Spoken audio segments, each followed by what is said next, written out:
సకినాలు చేయితోని పోయడం రాని వాళ్ళకి ఇలా ఈజీగా కవర్తో ఎలా చేసుకోవాలో మీకు ఈ వీడియోలో చూపిస్తాను.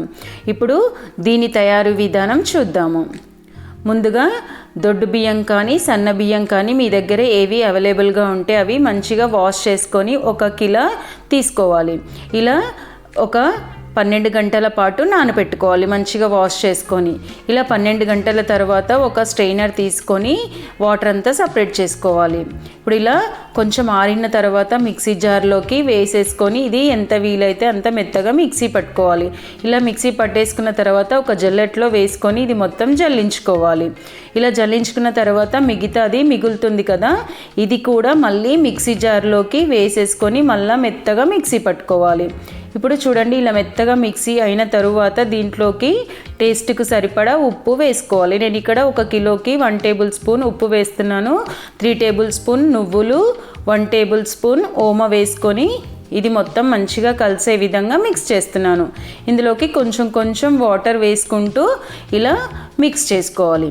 మీకు ఎంత పల్చగా కావాలి అనుకుంటే, గట్టిగా కావాలి అనుకుంటే మీ అనుకూలంగా కలుపుకోవాలి. ఇప్పుడు ఇలా కలుపుకున్న తర్వాత చూడండి, నేను వీడియోలో చూపించే విధంగా చేయితోని ఇలా పోసేసుకోవాలి. ఇలా రౌండ్గా 2 వరుసలు కావాలనుకుంటే 2 వరుసలు, 3 వరుసలు కావాలి అనుకుంటే 3 వరుసలు పోసుకోవచ్చు. ఇలా మీకు ఇన్ కేసు చేయితోని రాలేదు అనుకోండి, ఒక కవర్ తీసుకొని చూడండి ఇలా ఎడ్జ్కి కట్ చేసుకోవాలి. మీకు సన్నగా కావాలనుకుంటే సన్నగా, దొడ్డుగా కావాలనుకుంటే దొడ్డుగా కట్ చేసుకొని అందులోకి పిండి వేసేసుకోవాలి. ఇక్కడ పాల కవర్ కానీ ఇలాంటి నేను వీడియోలో చూపించే కవర్ కానీ ఏదైనా అవైలబుల్గా ఉంటే అది తీసుకోవచ్చు. ఇలా వీడియోలో చూపించే విధంగా చూడండి, నేను వీడియోలో చూపించే విధంగా ఎంత సైజులో కావాలి అనుకుంటే అంత సైజులో పోసుకోవచ్చు. ఇలా ఈజీగా చేసుకోవచ్చు. ఎన్ని కావాలి అనుకుంటే అన్నీ చేసుకోవచ్చు. ఇలా ఒక 2 గంటలు ఆరిన తరువాత చూడండి, ఇలా పట్టుకొని చూస్తే ఆరిపోతాయి. ఇప్పుడు ఇలా ఆరిన తర్వాత ఒక స్పూన్ తీసుకొని ఒక ప్లేట్లోకి వేసేసుకోవాలి.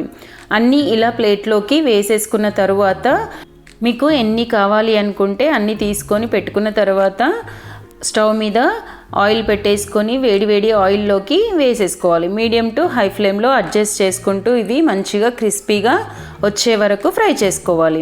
ఇలా ఫ్రై చేసుకుంటే మనకు సకినాలు అనేవి రెడీ అయిపోతాయి. ఇలా ట్రై చేయండి, చాలా బాగా వస్తాయి. ఎవరికైనా ఈజీగా చేసుకోవచ్చు. కవర్తోని ఇలా ఈజీగా ఎన్ని కావాలనుకుంటే అన్ని చేసుకోవచ్చు. ఇలా ట్రై చేయండి, చాలా బాగుంటాయి. ఇలా ట్రై చేసి చూసి మీ కామెంట్స్ని మాతో షేర్ చేసుకోవడం మర్చిపోవద్దు. ఈ వీడియో నచ్చినట్లయితే లైక్ చేయండి, షేర్ చేయండి. మరిన్ని వీడియోస్ కోసము వంట చేసి చూద్దాం ఛానల్ని సబ్స్క్రైబ్ చేసుకోండి. Thank you for watching.